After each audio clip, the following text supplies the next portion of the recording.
செந்தில் எடுத்தது தவறான முடிவு அப்படின்னு சொல்றவங்க நம்ம வீடியோக்கு லைக் பண்ணிக்கோங்க. செந்தில் தனியா போகணும் அப்படின்னு சொல்லி முடிவெடுத்ததுல எந்த தவறும் கிடையாது. ஆனா மீனாவோட கருத்தை கொஞ்சம் கூட மதிக்காம அவர் நான் தனியா போவேன் அப்படின்னு சொல்லி எடுத்தது மட்டும்தான் அவர் பண்ண ஒரு தவறான ஒரு விஷயம் அப்படின்னு சொல்லலாம். சோ நீங்க என்ன நினைக்கிறீங்க? செந்தில் எடுத்தது சரியான முடிவா தவறான முடிவா அப்படின்றத கமெண்ட்ல சொல்லுங்க. இன்னைக்கு எபிசோட்ல பாத்தீங்கன்னா பால் காட்சி நடக்குது. அந்த பால் காட்சியில கோமதி கண்ணீர் சிந்துறாங்க. அவங்களுக்கு இவங்களை விட்டுட்டு இருக்க அவங்களுக்கு முடியல, பிடிக்கல அப்படின்னு சொல்லலாம். ஏன் அப்படின்னா அந்த வீடு எப்பயுமே ஒரு கலகலன்னு நல்லா எல்லாரும் ஜாலியா இருக்கிற ஒரு வீடு. இன்னைக்கு அந்த வீட்டுல 2 பேர் இல்ல அப்படிங்கும்போது கண்டிப்பா அவங்களுக்கு ரொம்பவே ஃபீலா இருக்கும். அந்த ஃபீலை தான் அவங்க அந்த இடத்துல ஷேர் பண்ணிக்கிறாங்க. யார்கிட்ட அப்படின்னா மீனா கிட்ட. மீனாவுக்கும் அங்க இருக்கிறது சுத்தமாவே பிடிக்கல. சோ மீனாவும் நான் அங்கேயே வந்துடுறேன் அப்படின்னு தான் சொல்றாங்க. பட் இருந்தாலும் நடக்கிற விஷயங்கள் எல்லாமே அவங்க கை மீறி நடக்குது அப்படின்றதுனால அவங்களாலையும் பெருசா எதுலையும் இன்வால்வ் ஆக முடியல. எந்த ஒரு விஷயமும் அவங்களாலையும் பண்ண முடியல. அதுதான் உண்மையும் கூட. சரி, இது ஒரு பக்கம் இருக்க, செந்தில் லாஸ்ட் எபிசோட்ல அவர் எங்க போயிருக்காரு அப்படின்னு சொல்லி தெரியல. ஃப்ரெண்ட்ஸோட சேர்ந்து குடிக்கிறதுக்காக போயிருக்காரு. செந்தில் இப்படி ஒரு விஷயத்தை பண்ணுவார் அப்படின்னு சொல்லி கண்டிப்பா மீனா எதிர்பார்த்திருக்க மாட்டாங்க. இங்கிட்ட பாத்தீங்கன்னா ஃபங்க்ஷன்லாம் முடிஞ்சிருச்சு, எல்லாரும் அவங்கவுங்க வீட்டுக்கு போயிட்டாங்க. கோமதி ரொம்பவே ஃபீல் பண்றாங்க, ஒரு பித்து பிடிச்ச மாதிரி. ஏன்னா எல்லாரும் இருக்கிறாங்க, அவங்க 2 பேரும் மட்டும் இல்ல அப்படிங்கும்போது அவங்களுக்கு ரொம்பவே மனசு ஒரு மாதிரியா இருக்குது.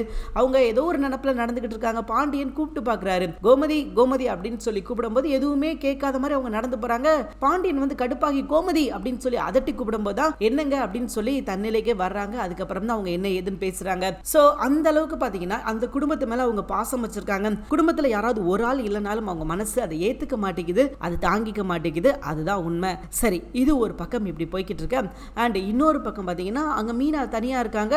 இவர் செந்தில் அவர் பாட்டுக்கு மீனாவை தனியா விட்டுட்டு எங்க போனார் அப்படின்னு சொல்லி தெரியல. அவர் பாட்டுக்கு ஒரு பக்கம் போயிட்டாரு. அப்ப மீனா வீட்டுல வெயிட் பண்ணி பாக்குறாங்க. போன் பண்ணி எங்க இருக்கீங்கன்னு கேட்டா வெளியே இருக்கேன், இந்த வந்துடுறேன் அப்படின்ற மாதிரி தான் சொல்றாரே தவிர்த்து எங்க இருக்காரு என்ன பண்ணிக்கிட்டு இருக்காரு அப்படின்னு சொல்லி எதுவுமே சொல்லல. அவர் எங்க என்ன பண்ணிக்கிட்டு இருக்காரு அப்படின்னா அவரோட ஃப்ரெண்ட்ஸோட ட்ரிங்க்ஸ் பார்ட்டி நடத்திக்கிட்டு இருக்காரு. செந்தில் அவர் எவ்வளவு தூரத்துக்கு ஃப்ரீயா இருக்கணும் அப்படின்னு சொல்லி நினைச்சாரோ அந்த விஷயம் தான் இப்ப நடந்துகிட்டு இருக்கு. இப்ப தண்ணி அடிச்சுக்கிட்டு இருக்காரு. இனி அவருக்குள்ள வரப்போற கெட்ட பழக்கங்கள், இதனால பாதிக்கப்பட போற மீனா, சோ தனியா அதனை கேட்கறதுக்கு யாருமே இல்ல அப்படின்னா அவர் என்ன ஒரு நிலைமைக்கு ஆளாவாரு அப்படின்ற மாதிரி தான் காட்டுறாங்க. உண்மையிலேயே கேட்க ஆள்னா நல்ல நிலைமைக்கு கூட போகலாம். ஆனா இவங்க அப்படி காட்ட மாட்டாங்க. இவங்களோட நோக்கம் கூட்டு குடும்பம் இஸ் த பெஸ்ட் அப்படின்றத கொண்டு தான் போகும்னு வச்சுக்கோங்களேன். சோ அதனால செந்தில் வெளியே போய் தப்பு பண்ணி அவர் திருந்தி அங்க பிரச்சனையாகி திரும்ப இந்த வீட்டுக்கு வரும்போது இவங்க எல்லாரும் சேர்ந்து செந்தில ஆரத்தி எடுத்து வர வைப்பாங்க. அதுதான் நடக்கும்னு வச்சுக்கோங்களேன். அதுதான் நடக்க போகுது. பட் இருந்தாலும் இப்போதைக்கு கதை பாத்தீங்கன்னா மீனாவை சுத்தி தான் நகர்த்துது. அண்ட் செந்தில் இதுக்கப்புறம் ரொம்ப கோவப்பட போறாரு. அவரோட ஆட்டிடியூடே டோட்டலாவே மாறப்போகுது. தன்னை யாருமே கேட்கறதுக்கு இல்ல, தன்னை யாருமே கேட்க மாட்டாங்க அப்படின்னு சொல்லி இவர்